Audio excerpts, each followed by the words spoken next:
My name is Sophia Lawson, 28 years old, and my entire world almost crumbled when my own parents betrayed me on my birthday. After promising to support my dreams, my father made a devastating announcement at my birthday dinner that resulted in public humiliation. My sister thought I would accept it quietly like always, but this time they went too far. The consequences were much more far-reaching than anyone could have imagined. Before continuing my story, tell me in the comments where you're watching from. Leave a like and subscribe for more family secrets nobody talks about. I grew up in a suburb of Boston where appearances mattered more than anything else. My parents, Robert and Diana Lawson, were pillars of the community. Dad, a successful attorney, and Mom, the head of the local charity foundation. Then there was my younger sister, Vanessa, who was just 25, but already following in our father's footsteps at his law firm. I was always the black sheep of the family. While everyone else seemed born for the courtroom, I found my passion in photography. For years, I'd been building my portfolio while working at a local studio, dreaming of opening my own business someday. That dream felt closer than ever as my 28th birthday approached. 6 months earlier, I'd discovered the perfect storefront for rent downtown, a charming brick building with large windows that would make an ideal studio. The rent was steep, but I'd been saving for years and was just $5,000 short of the deposit and renovation costs. When my parents asked what I wanted for my birthday, I took a deep breath and showed them my business plan. To my shock, they seemed impressed. "This is quite thorough, Sophia," my father said, studying the projected earnings. "Perhaps we've underestimated your commitment to this hobby." I winced at the word hobby, but chose to focus on the positive. "So you'll consider helping with the initial investment? I've saved most of it myself." My mother exchanged a look with my father. "We'll discuss it and let you know at your birthday dinner." For the next 2 weeks, I let myself hope. I created mock-ups of my studio logo, researched equipment upgrades, and even drafted an email to the property manager. For once, it seemed like my parents might actually support my dreams instead of trying to push me toward law school. The night of my birthday dinner arrived. My parents had reserved a private room at Wellington's, the fanciest restaurant in town. When I arrived, everyone was already there. My parents, Vanessa, my Uncle James and his wife, my 2 cousins, and even my grandmother, who rarely left her house anymore. "There's the birthday girl," my mother announced, raising her glass of champagne. Everyone turned to look at me, and I felt my cheeks flush. I'd never liked being the center of attention, but tonight was different. Tonight was about my future. Dinner progressed with the usual small talk. My grandmother complained about her neighbors, my uncle talked about his golf game, and my cousins scrolled through their phones under the table. Normal family stuff. When the dessert was cleared away, my father stood up and tapped his glass with a spoon. The room fell silent. "I'd like to make an announcement," he said, his voice carrying that authoritative tone he used in courtrooms. "As you all know, we're celebrating Sophia's 28th birthday today. But we're also celebrating something else. Something very special." My heart raced. This was it. They were going to present me with the check for my studio. I imagined the look on Vanessa's face when she realized our parents were finally acknowledging my path. 2 weeks ago, my father continued, our youngest daughter Vanessa received word that she passed the bar exam with flying colors. Applause erupted around the table. I clapped too, genuinely proud of my sister despite our differences. "But that's not all," my father said, raising his hand to quiet the room. "Vanessa has also been offered a position at Caldwell and Hayes, one of the most prestigious firms in Boston." More applause. Vanessa beamed. "We always knew Vanessa would follow in my footsteps," my father said, "but she's already exceeding expectations. And to show our pride in her accomplishments, Diana and I have decided to give her a special gift." My father reached into his jacket pocket and pulled out an envelope. My envelope. The one I'd prepared with information about the studio property. "Vanessa has been eyeing a condo downtown, close to her new office," my father announced. "And we're giving her the down payment as a gift, $5,000 to start her new life as a successful attorney." The exact amount I needed. The exact amount they knew I needed. I sat frozen as Vanessa gasped in delight and rushed to hug our parents. Everyone at the table was congratulating her, completely forgetting it was supposed to be my birthday celebration. My mother must have noticed my expression because she leaned over and whispered, "Don't look so shocked, Sophia. Vanessa deserves this. She's worked hard, while you've been playing with cameras. Maybe this will motivate you to pursue something worthwhile." "But it's my birthday," I said, my voice barely audible. "Yes," my father said, overhearing. "And what exactly have you accomplished this year that deserves rewarding? Your sister passed the bar. What have you done besides take pictures of birds and buildings?" The room fell silent. All eyes turned to me, waiting for my response. I looked from my father's challenging stare to my sister's smug smile to my mother's disapproving frown. In that moment, something inside me broke, and something else hardened. I stood up slowly, placed my napkin on the table, and said, "Thank you for dinner. I have to go." "Sophia, don't be dramatic," my mother sighed. But I was already walking away, my vision blurred with tears I refused to let fall. Not here. Not in front of them. As I reached the door, I heard my father say, "Let her go. She'll get over it and come to her senses eventually." They had no idea how wrong he was. I drove aimlessly that night, tears streaming down my face as I replayed the humiliation over and over.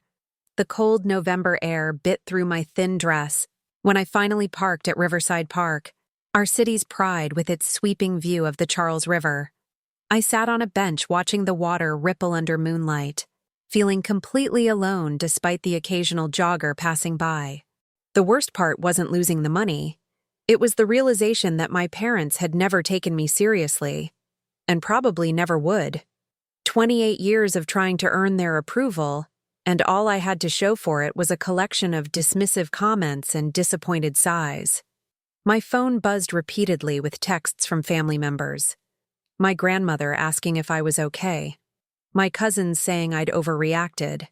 Vanessa telling me not to be jealous of her success. And finally, a text from my mother.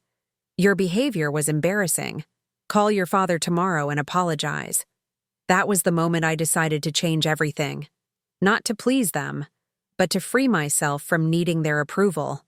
I texted my friend Megan, who worked as a flight attendant. "Any crash space available in NYC? Need to get away for a bit." Her response came quickly. "Got spare room till Wednesday. Come whenever." 3 hours later, I was on a bus to New York with a hastily packed bag and my camera equipment. I told myself it was just a few days to clear my head, but deep down, I suspected it might be more than that. I spent those days in New York walking the streets, taking photos, and talking with Megan late into the night. She listened without judgment as I poured out years of frustration. "Have you ever considered just leaving?" she asked one night as we shared a bottle of wine on her tiny balcony. "Starting fresh somewhere else?" "I can't," I said automatically. "My whole life is in Boston." "Is it, though? Your job at the studio is fine, but you could find similar work anywhere. Your family, well, you just told me how they treat you. What's actually keeping you there?" I didn't have a good answer. On my last day in New York, I met with an old college friend who worked at a prestigious photography magazine. Over coffee, I showed him my portfolio. "These are really good, Sophia," he said, swiping through the images on my tablet. "We're actually looking for a contributing photographer for our Portland issue." "Portland, Maine?" I asked. "Portland, Oregon, 6-week assignment. The pay isn't amazing, but we cover travel and accommodation." I thought about returning to Boston, to my tiny apartment, to my parents who thought my passion was worthless, to Vanessa's smug face as she moved into her new condo bought with what should have been my studio fund. "When would you need me to start?" I asked. 2 weeks. Too soon? I took a deep breath. No, it's perfect. When I returned to Boston, I gave notice at my job and my apartment. I sold most of my furniture and packed the rest into storage. I told no one in my family about my plans. The night before I was set to leave, I wrote a letter to my parents explaining my decision. I kept it simple and unemotional, stating only that I was taking a photography assignment across the country and didn't know when I'd be back. As I sealed the envelope, my phone rang. It was my mother. "We haven't heard from you in days," she said without preamble. "Your father is still waiting for that apology." "I'm not going to apologize," I said quietly. "Excuse me?" "I said I'm not apologizing for feeling hurt on my own birthday. This attitude is exactly why we couldn't trust you with that money, Sophia. You're too emotional, too impulsive. Vanessa will use her gift responsibly." "It wasn't a gift for Vanessa," I said, my voice surprisingly steady. "It was a statement about me, about how little you think of me and my dreams. That's not true. We want what's best for you. No, you want me to be someone I'm not, someone more like Vanessa. But I'm not Vanessa, and I never will be." There was a long pause before my mother spoke again. "Your father was right. We've indulged your little photography phase for too long.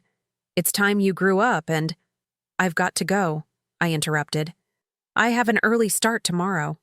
"Sophia, don't you dare hang up on—" I ended the call and turned off my phone. The next morning, I left the letter in my empty apartment for my parents to find when they inevitably came looking for me. By then, I'd be thousands of miles away, starting a new chapter of my life where no one knew me as the disappointing daughter of Robert and Diana Lawson. The Portland assignment turned out to be the beginning of something I never expected. My real life, on my own terms, without the shadow of my family's expectations hanging over me. Portland was nothing like Boston. The city had a relaxed, creative energy that felt immediately welcoming. My assignment focused on documenting the city's vibrant food and art scene for the magazine's travel issue. Every day brought new discoveries: hidden coffee shops, colorful street art, innovative restaurants, and most importantly, people who valued creativity. I stayed in a small apartment provided by the magazine, sparsely furnished but with huge windows that flooded the space with soft, Pacific Northwest light perfect for indoor photography. I'd wake early, make coffee, and plan my day's shoots while watching the city come alive below. The first week, I kept my phone off, not ready to deal with the inevitable messages from my family. When I finally turned it on, there were 37 missed calls, 20 from my mother, 10 from my father, 5 from Vanessa, and 2 from my grandmother.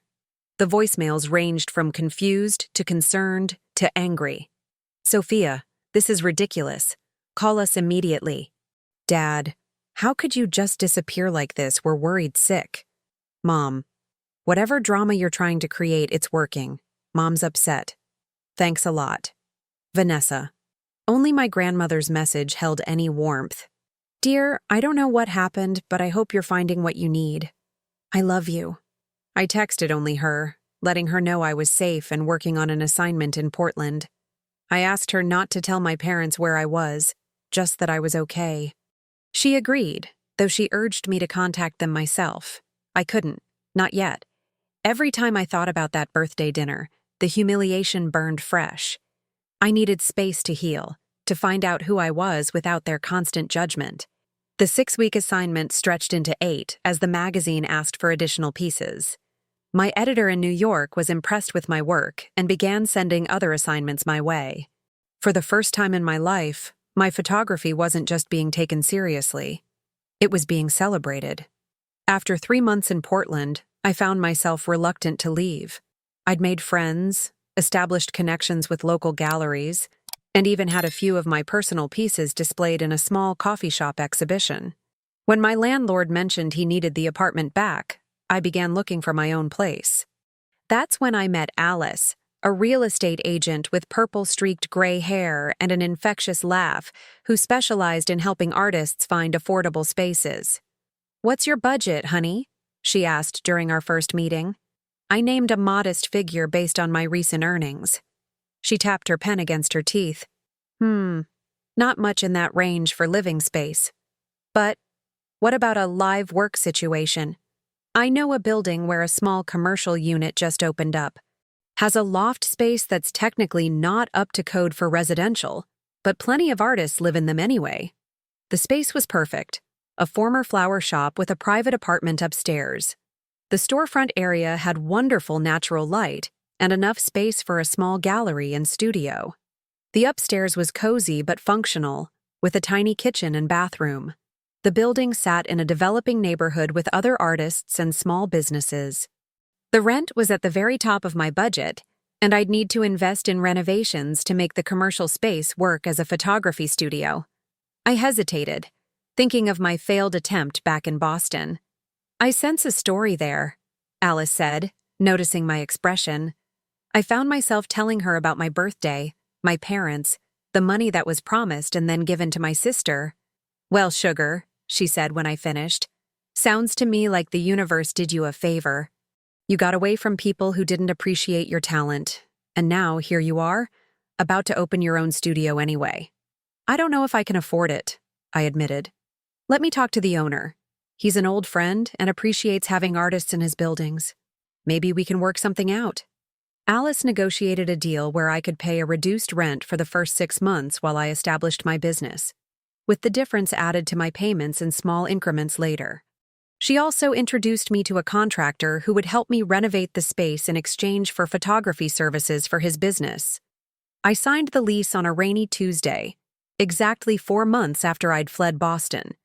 As I stood in my empty studio space, keys in hand, I felt both terrified and exhilarated.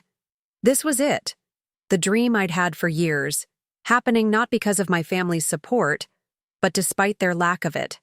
That night, I finally called my parents. My mother answered on the first ring. "Sophia? Where have you been? We've been worried sick." "I'm in Portland. Oregon, not Maine." "Oregon?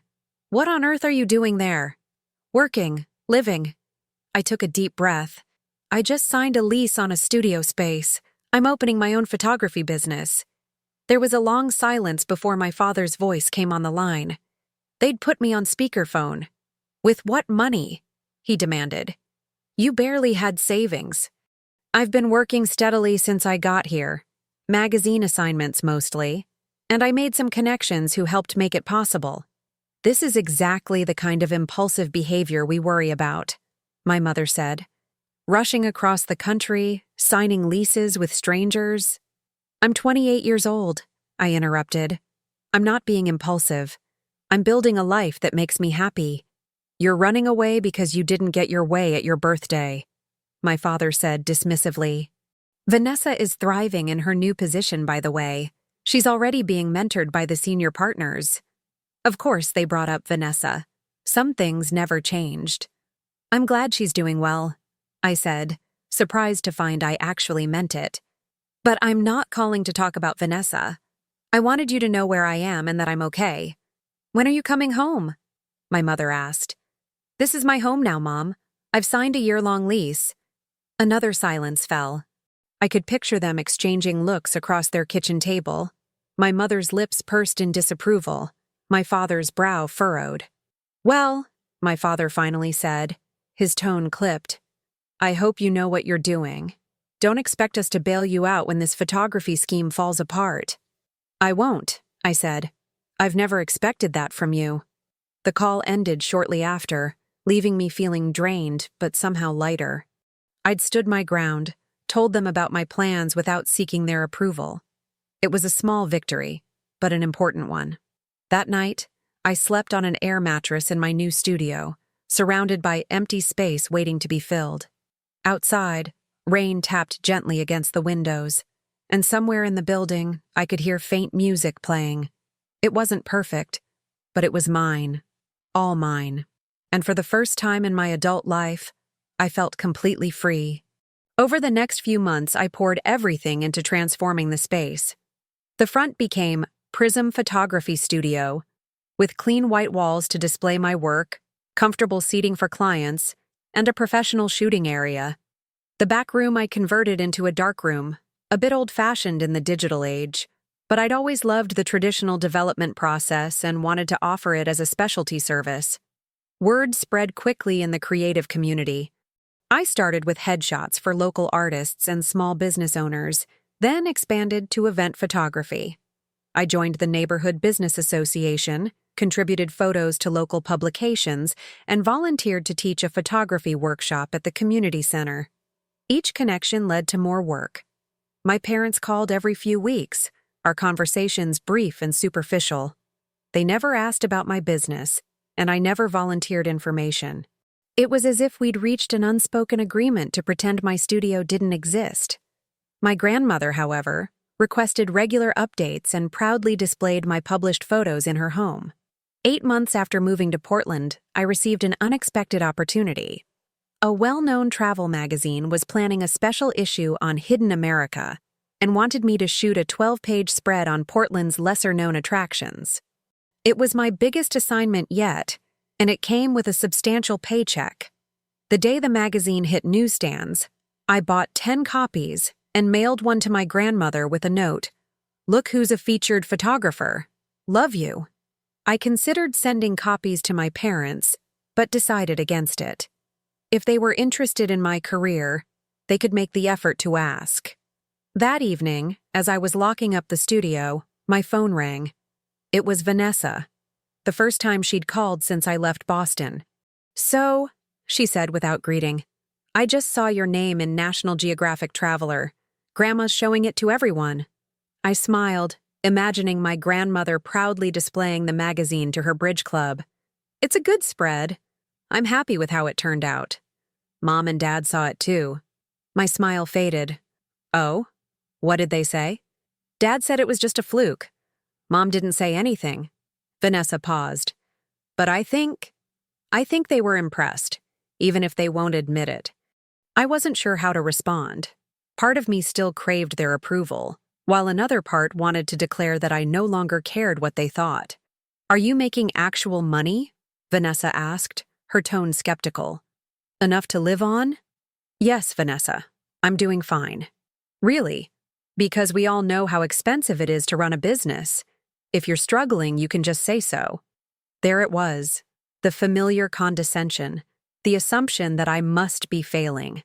Some things never changed. "Actually, I just landed a contract with Reed Industries for their annual corporate portraits and event coverage. It's a 2-year deal." I hadn't planned to share this news with my family, but Vanessa's doubting tone provoked me. Reed Industries? The tech company? For the first time, Vanessa sounded genuinely surprised. "They're huge." "Yes, they are. Their West Coast headquarters is here in Portland." "Well, congratulations, I guess." She cleared her throat.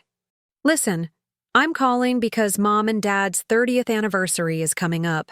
We're planning a surprise party in 2 months. You should come." The invitation caught me off guard. I hadn't been back to Boston since leaving over a year ago. The thought of facing my entire extended family, fielding questions about my little photography hobby, and watching my parents fawn over Vanessa made my stomach clench.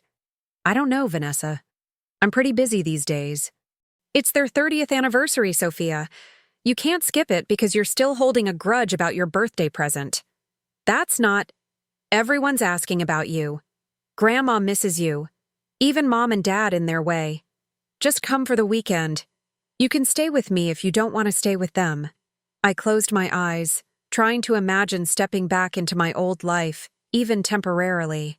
Would it be different now that I had found success on my own terms? Or would I instantly revert to feeling like the family disappointment? "I'll think about it," I said finally. "Think fast. I need to know for the catering count by next week." After we hung up, I wandered through my studio, running my fingers along the equipment I'd carefully selected. The framed prints on the walls, the desk where I'd signed that contract with Reed Industries just yesterday. Everything I'd built without my family's support or approval. Maybe it was time to show them exactly what I'd accomplished. Not to seek validation, but to finally close that chapter of my life. To look them in the eye as an equal, not as the perpetual disappointment they'd always seen. I texted Vanessa, "Count me in for the party, but I'll get a hotel room." Her response came quickly. "Don't be ridiculous. You can stay with me." I smiled wryly at my phone. Even her attempts at reconciliation came with a hint of command. But this time, I wasn't going to bend. "Thanks, but I prefer the hotel. I'll see you at the party." As I set my phone down, a strange calm settled over me. I was going back to Boston, not as the Sophia who had fled in hurt and anger, but as someone new, someone who had proven herself without their help or approval, someone who could face her family on her own terms. The realization didn't banish my anxiety completely, but it transformed it into something more manageable, more like nervous anticipation than dread. I was ready to close this circle, to face my past so I could fully embrace my future. Whatever happened at that anniversary party, I would return to Portland afterward, to my studio, my clients, my friends, my life, the life I had built for myself, one photograph at a time. The flight to Boston filled me with a cocktail of emotions: anxiety, determination, and a strange sense of nostalgia as the familiar skyline appeared through the plane window.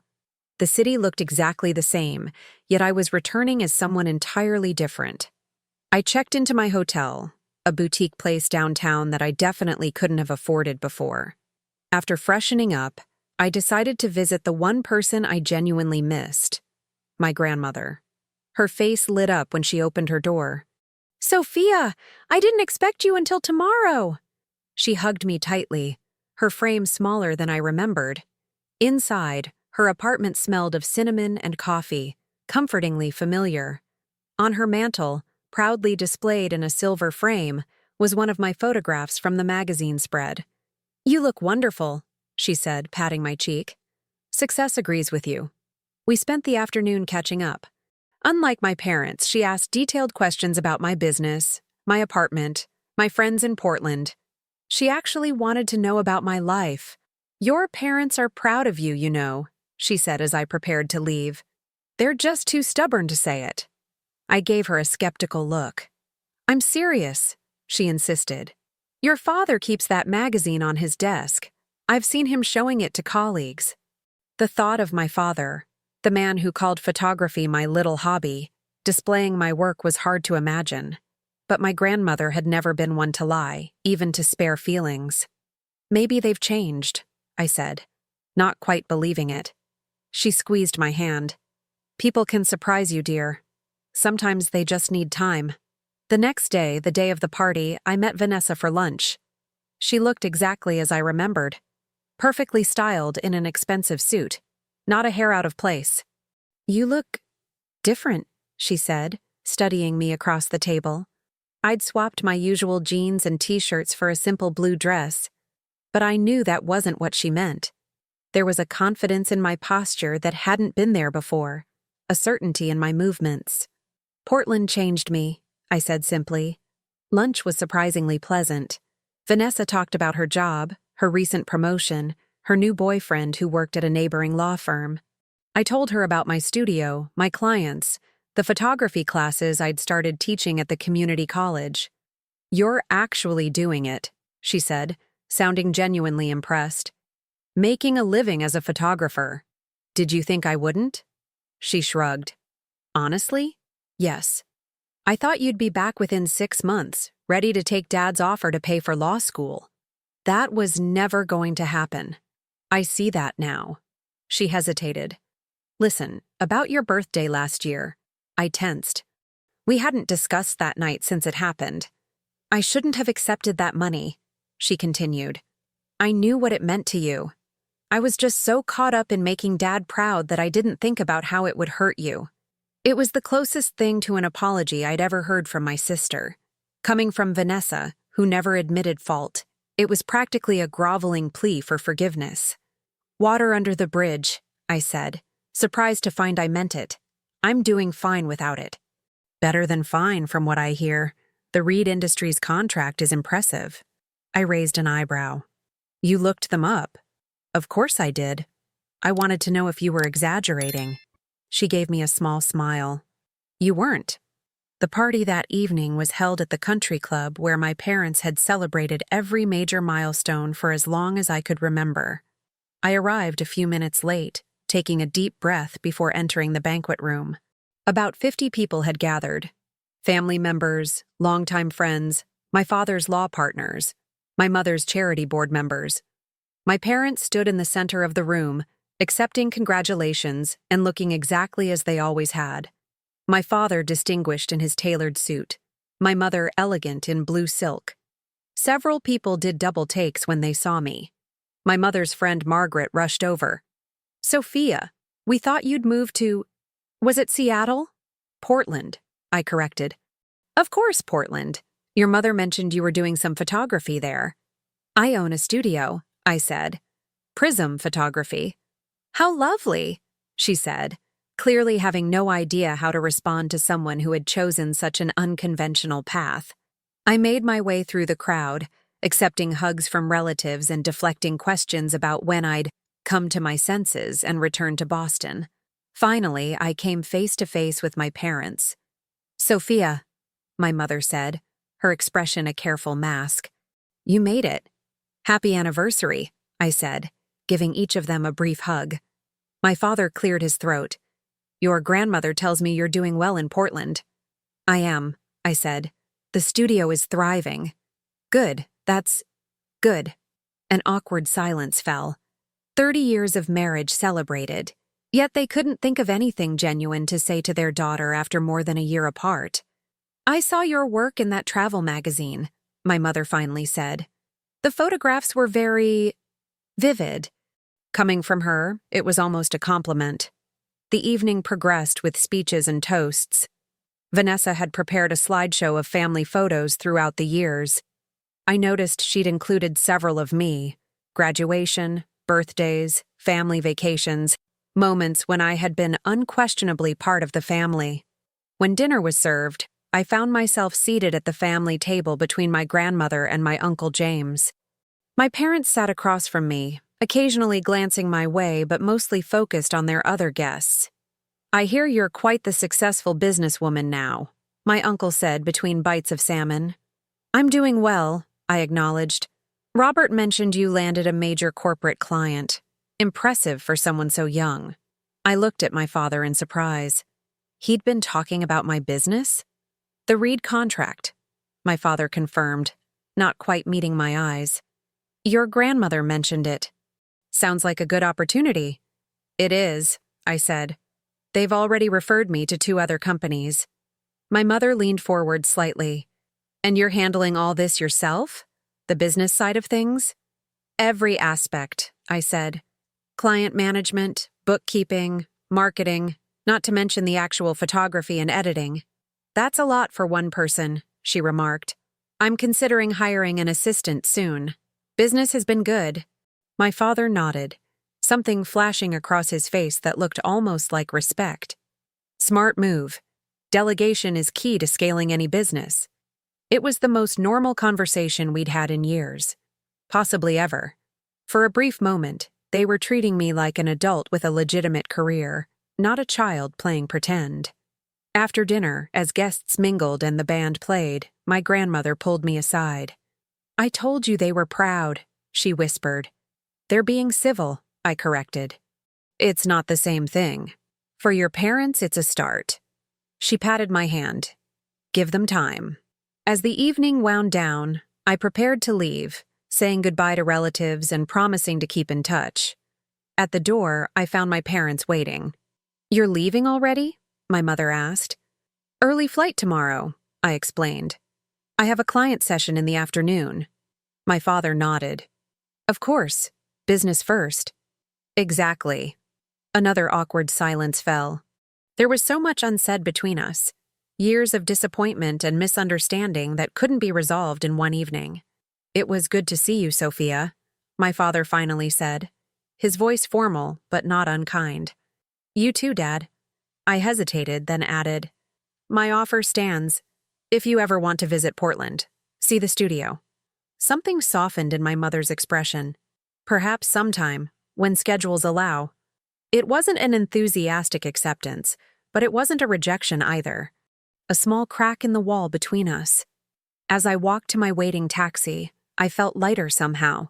The weekend hadn't brought a dramatic reconciliation or tearful apologies, but there had been a shift, subtle but undeniable. They had acknowledged my success, however reluctantly. I had faced them without crumbling or compromising. My grandmother was right. People could surprise you. Sometimes they just needed time. 2 years passed. My business continued to grow, expanding to a team of 3. Myself, a part-time assistant named Zoe, and a recent photography graduate named Tyler who handled the more straightforward client sessions. I'd added a second studio space next door when the tenant moved out, breaking through the wall to create a larger gallery area where I hosted monthly exhibitions featuring my work alongside other local photographers. The relationship with my family remained distant but cordial. My parents and I spoke on major holidays, exchanging surface-level updates without delving into deeper territory. They never took me up on my invitation to visit Portland, always citing busy schedules and prior commitments.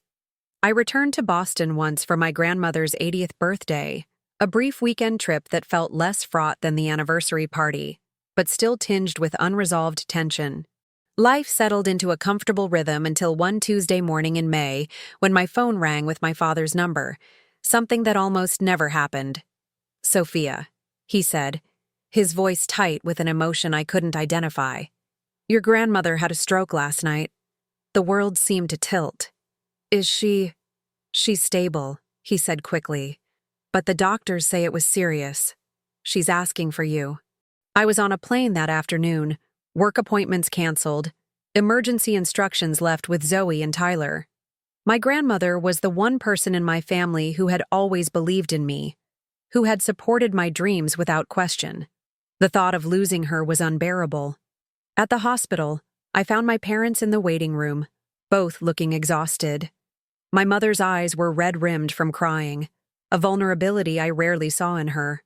"How is she?" I asked. "Resting," my father said. "The doctors say she's out of immediate danger, but—" He trailed off, the unspoken implications hanging in the air. My mother surprised me by pulling me into a tight hug. "She'll be so happy you're here." When I was allowed into my grandmother's room, I was shocked by how small she looked in the hospital bed, connected to monitors and IV lines. Her eyes brightened when she saw me, though her smile was lopsided, evidence of the stroke's effect. "There's my girl," she said, her speech slightly slurred. "My successful artist." I sat beside her, holding her fragile hand in mine.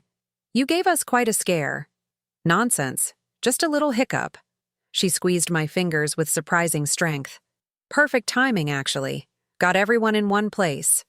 "You could have just asked us to visit," I teased gently. "Would you all have come?" Her eyes were knowing. Some families need a crisis to remember what matters. We talked for as long as she was able, until her eyelids grew heavy, and the nurse suggested I let her rest. In the hallway, I found my parents waiting. "She's sleeping now," I told them. "She seems in good spirits, considering." My father nodded. "She's always been tough. The doctors want to keep her for at least a week," my mother said. "Then she'll need care at home during recovery." "I can stay," I offered immediately. "The team can handle things at the studio for a while." My parents exchanged a look I couldn't quite interpret. "That's very generous," my father said carefully. "But we've already arranged for a home health aide." "I'm not offering as a nurse," I clarified. "I'm offering as her granddaughter. I want to be here for her."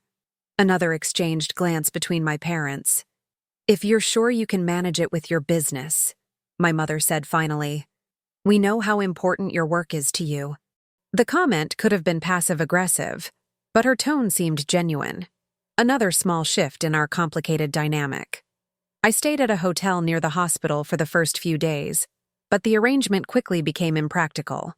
On the third night, as I was leaving the hospital, my father surprised me by offering an alternative. "Your old room is still available," he said awkwardly. "If you'd prefer to stay at the house. It would be more convenient for hospital visits." The thought of staying in my childhood bedroom, surrounded by the relics of my former life, was strangely unsettling, but the practical benefits were undeniable. "Are you sure?" I asked. "Of course," my mother interjected. "You're always welcome in your home, Sophia." Your home, not our home. The phrasing wasn't lost on me. I accepted their offer, moving into my old room the next day. It was eerie how little had changed. Same bedspread, same photographs on the walls, same books on the shelves. Like a museum exhibit of my former self. The following week fell into an unexpected routine.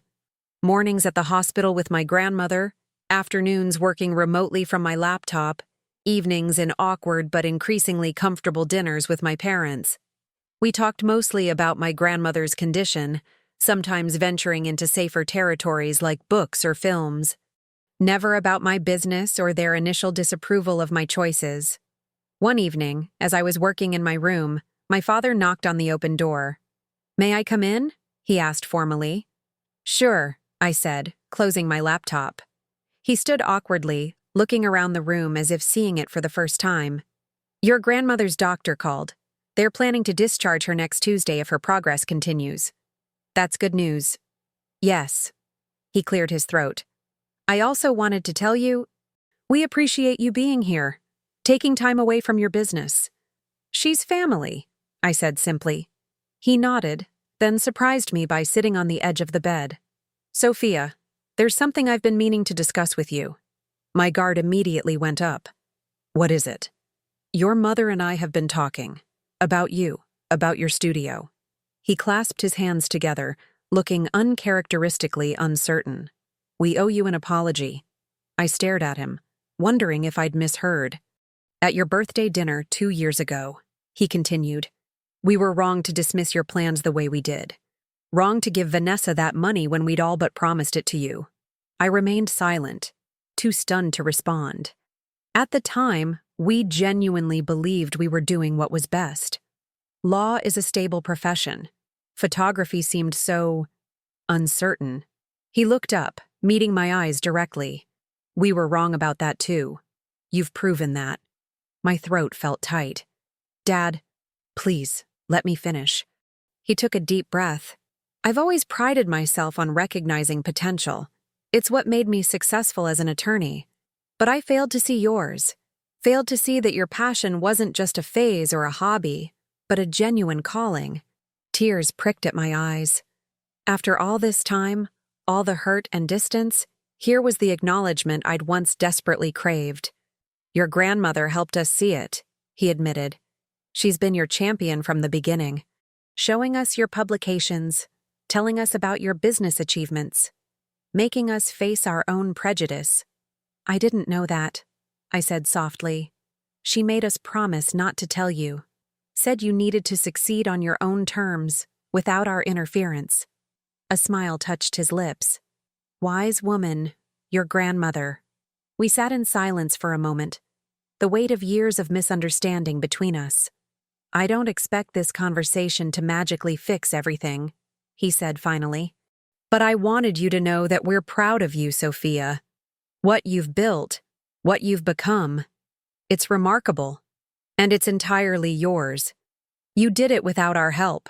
Perhaps even because we didn't help." The tears I'd been holding back spilled over. My father, the man who never admitted being wrong about anything, was acknowledging his mistake. Acknowledging me. "Thank you," I managed to say. "That means a lot." He nodded, clearly emotional himself, though fighting to maintain his composure. "Your mother wanted to be part of this conversation, but she thought it might be easier coming from just me first. Does she feel the same way?" "Yes. Perhaps even more strongly. She's been reviewing her priorities since your grandmother's stroke. We both have." He stood, awkward again now that the emotional moment had passed. "Well, I should let you get back to work." "Dad," I called as he reached the door. "For what it's worth, I'm proud of you too, for saying all that." I know it wasn't easy. A complex emotion crossed his face. Regret, relief, something like hope. "Good night, Sophia." "Good night, Dad." After he left, I sat in silence, processing what had just happened. It wasn't everything. There were still years of hurt to work through, patterns of interaction to reset. But it was a beginning, a genuine acknowledgement that I had been right to follow my own path. My phone buzzed with a text from Zoe, updating me on a client meeting. Life in Portland continued. My business thrived even in my absence. The validation from my father was meaningful, but I realized with a start that I no longer needed it the way I once had. I had proven myself, not just to them, but more importantly, to myself. My grandmother's recovery progressed steadily over the next few weeks. I extended my stay in Boston, working remotely and making daily visits to her house where she was now recuperating with the help of a part-time nurse. Each visit reinforced what the doctors had told us. She was regaining strength, but the stroke had taken a toll. Her speech remained slightly slurred, and her left side was weaker than before. "Don't look so worried," she chided me one afternoon as I helped her with her physical therapy exercises. "I'm not planning on dancing the tango anytime soon, but I'm still here." "I know," I said, smiling despite my concern. "I just want you to get better." "Better is relative at my age, dear." She patted my hand. "Now tell me about your studio. Any interesting clients lately?" I told her about a series I was working on, portraits of artisans around Portland, bakers, brewers, glassblowers, woodworkers, people who created with their hands. Her eyes lit up as I described the project. "That sounds wonderful," she said. "Will you show me when it's finished?" "Of course," I promised. "Maybe you could come visit Portland when you're stronger. See the studio in person." She smiled. "I'd like that very much." The dynamic with my parents continued to shift during this time. Our conversations grew less strained, more genuine. My mother asked questions about my business that showed real interest rather than veiled criticism. My father shared stories from his law practice, sometimes even asking my opinion on how to approach particular clients. One evening, my mother came into the kitchen while I was making tea and sat at the counter, watching me with an expression I couldn't quite read. "Your father told you we're sorry about what happened at your birthday," she said abruptly. I nodded, uncertain where this was going. "I wanted to tell you myself as well." She twisted her wedding ring, a nervous gesture I'd rarely seen from her. "What we did was cruel, Sophia. Using your birthday to celebrate Vanessa instead, dismissing your dreams so publicly. I've been ashamed of it for a long time. Mom, please let me say this." She took a deep breath. "I was wrong. We were wrong. And I'm sorry it took your grandmother's illness for me to find the courage to tell you that." I set down the mug I was holding, moved by her candor. "Thank you for saying that. I used to worry so much about what other people thought," she continued. "What they'd say if our daughter became a photographer instead of a lawyer or doctor. As if your career choice reflected on us somehow." She shook her head. "It was foolish and shallow, and I regret it deeply." "We can't change the past," I said gently. "No, but we can acknowledge it, and we can do better going forward." She met my eyes directly. "If you'll give us the chance." I found myself nodding. "I'd like that."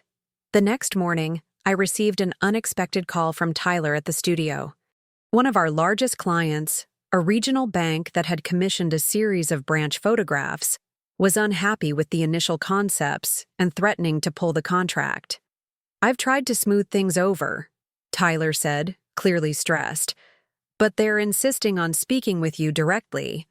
I think you might need to come back, Sophia." I glanced at my calendar. I'd been in Boston for nearly 3 weeks, longer than I'd anticipated. The studio had managed well in my absence, but this situation required my personal attention. "Book me on a flight for tomorrow," I told him. "I'll handle it." Breaking the news to my family was harder than I expected. My grandmother understood immediately. "Your business needs you," she said when I visited to tell her. "I'll be fine, dear. We'll talk on the phone." My parents were more surprised. "So soon?" my mother asked over dinner. "Your grandmother still needs help. The nurse is here during the day and you and Dad are here in the evenings," I pointed out. "Plus, I'm not leaving forever, just going back to handle a work situation." "What kind of situation?" my father asked. I explained about the client and the contract at risk. "How much is the contract worth?" he asked, the lawyer in him focusing on the practical details. I named the figure, a substantial sum that represented about 20% of my annual revenue. He whistled softly.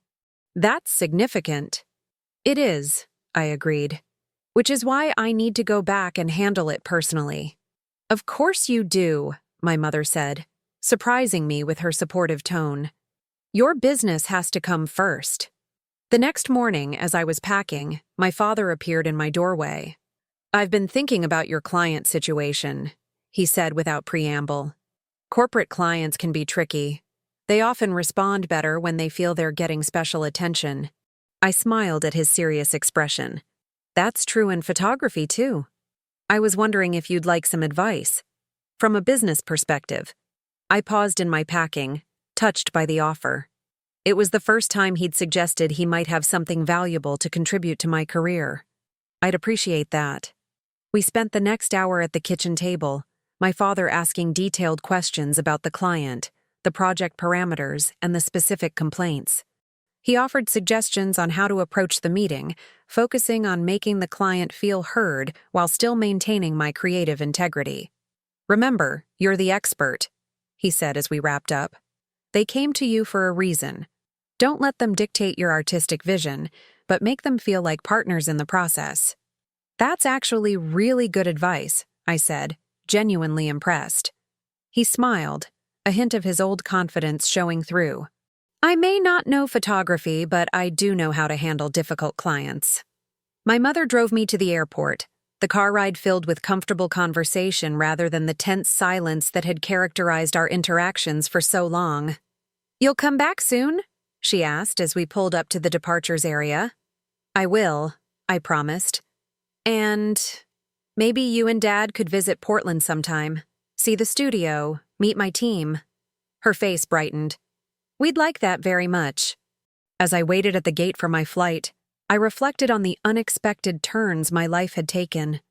2 years ago, I'd fled Boston heartbroken and angry, certain that my family would never understand or accept my choices. Now, improbably, we were finding our way back to each other, not through me conforming to their expectations, but through their recognition of my path. My phone buzzed with a text from my father.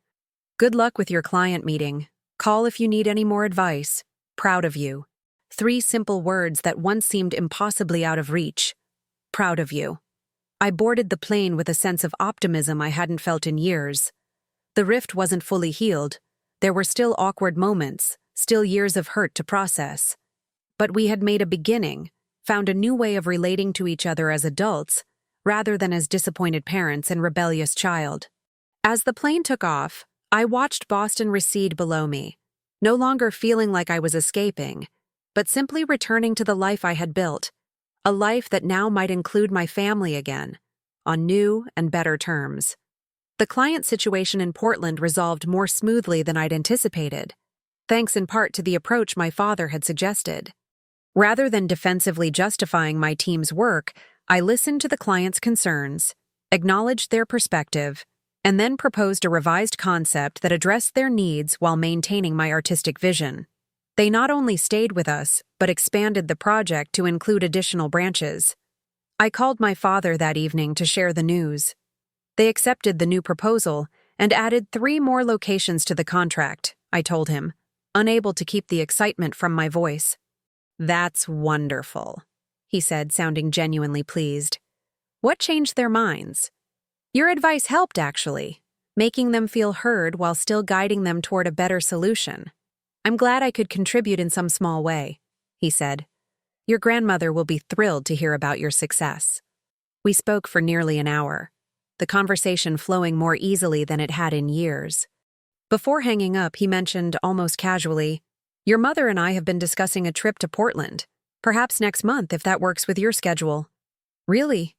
I couldn't hide my surprise. That would be great. I'd love to show you around. We'd like to see this studio of yours. Meet these employees who've been running things in your absence. The visit was set for 4 weeks later. I spent the intervening time not only catching up on work, but also preparing for their arrival, deep cleaning my apartment, planning which restaurants to take them to, deciding which projects to showcase at the studio. The morning they were due to arrive, I found myself uncharacteristically nervous. I'd spent 2 years building a life completely separate from them. Now I was about to bridge those worlds, inviting them into the space I'd created without their approval or support. They arrived on a sunny afternoon in June. My father looked slightly out of place in his business casual attire among Portland's more eclectic fashion sense, while my mother had made a visible effort to dress down, trading her usual pearls for a simple necklace. The flight was uneventful, my father reported as I drove them from the airport, though I'll never understand why airlines have eliminated meal service on domestic flights. Some things never changed. I smiled to myself. I took them directly to the studio, wanting to get that part of the visit over with. As we walked up to the storefront with Prism Photography, painted in elegant script on the window, I felt a surge of pride. Whatever happened next, this was mine. Evidence of what I'd built on my own terms. The bell chimed as we entered. Zoe looked up from the reception desk, and Tyler emerged from the back room where he'd been setting up for an afternoon session. "Mom, Dad, this is my team, Zoe Henderson and Tyler Wong."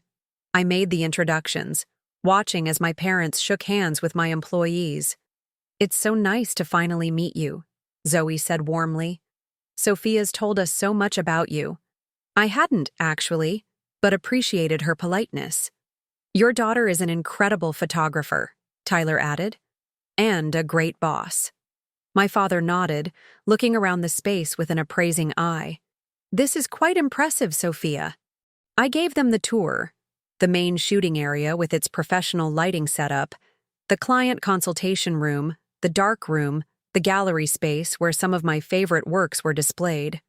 My mother lingered in front of a portrait series I'd done of local musicians. "These are beautiful," she said softly. "The way you've captured their expressions. It's like seeing into their souls." Coming from my mother, who had once dismissed photography as just taking pictures, the comment felt momentous. My father paused before a large print that had been featured in the magazine spread that had first caught their attention 2 years ago. A misty morning shot of Portland's St. John's Bridge. "This one," he said, pointing to it. "This is the one I have in my office." I stared at him. "You have my photograph in your office?" He looked slightly embarrassed. "For quite some time now. Since that magazine was published." My mother nodded. "He had it professionally framed. Shows it to everyone who comes in." The revelation stunned me. All this time, while I'd imagined them dismissing my career, my father had been displaying my work with pride. After the studio tour, I took them to my apartment, a spacious loft in a converted warehouse not far from my business.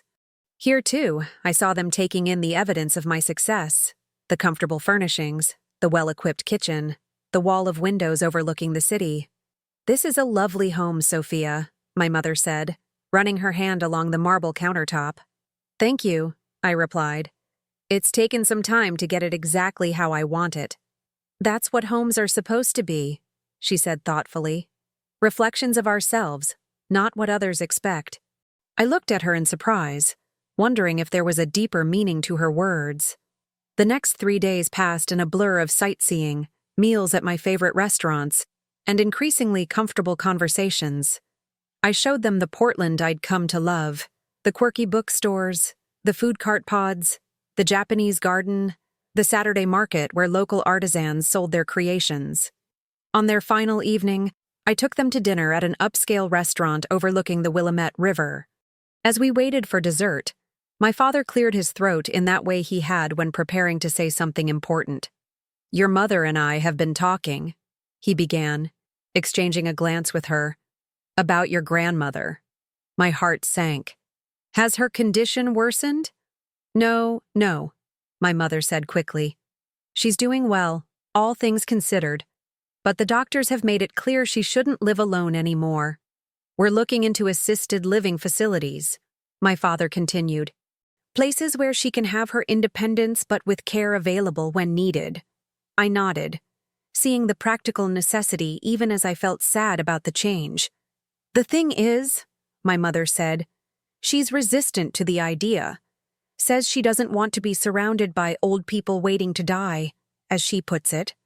Despite the seriousness of the conversation, I smiled at my grandmother's characteristic bluntness. "We've been considering alternatives," my father said, "and we had a thought we wanted to discuss with you." They explained their idea. My grandmother would come to live with them. They'd convert the downstairs study into a bedroom so she wouldn't have to navigate stairs. But here was the unexpected part. They were considering moving to Portland. Not immediately, my father clarified. I'd need to transition my practice, find a firm here that might want a senior partner with my experience. Your mother would need to resign from her foundation board. But it's feasible, my mother added. Your father can practice law anywhere. The foundation will manage without me. And Portland has excellent medical facilities for your grandmother. I sat in stunned silence, trying to process what they were suggesting. You'd move across the country? Leave Boston after all these years? Family should be together, my mother said simply. We've missed too much of your life already, Sophia. The past few years have taught us what matters, my father added. And it's not status or reputation or even tradition. It's family, being there for each other. We understand if you have concerns, my mother said, clearly misinterpreting my silence. Having your parents nearby after all this time might feel like an intrusion? No, I interrupted. It's not that at all. I'm just surprised and touched. You've built an amazing life here, my father said.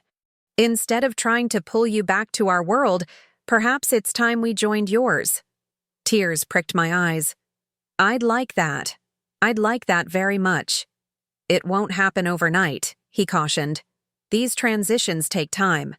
But we wanted you to know our intentions. And to make sure you were comfortable with the idea, my mother added. I reached across the table and took their hands in mine.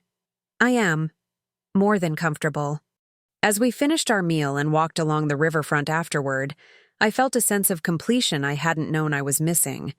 The anger and hurt that had driven me away from Boston had long since faded, replaced by pride in what I'd accomplished. Now, improbably, my family was finding their way back to me, not by demanding I conform to their expectations, but by recognizing and respecting the path I'd chosen. 3 years after that painful birthday dinner, we had all changed.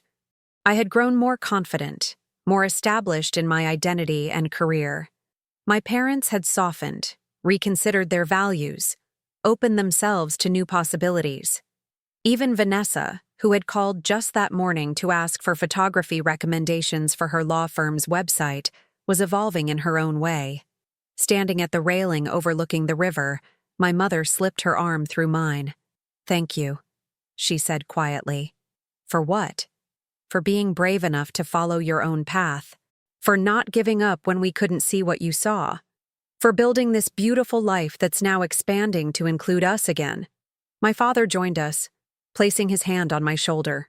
No words were needed. His presence, his touch, conveyed everything.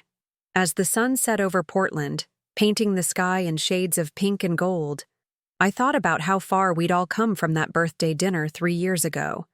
The gift they had given Vanessa, the money that should have been mine. It had felt like the end of something then.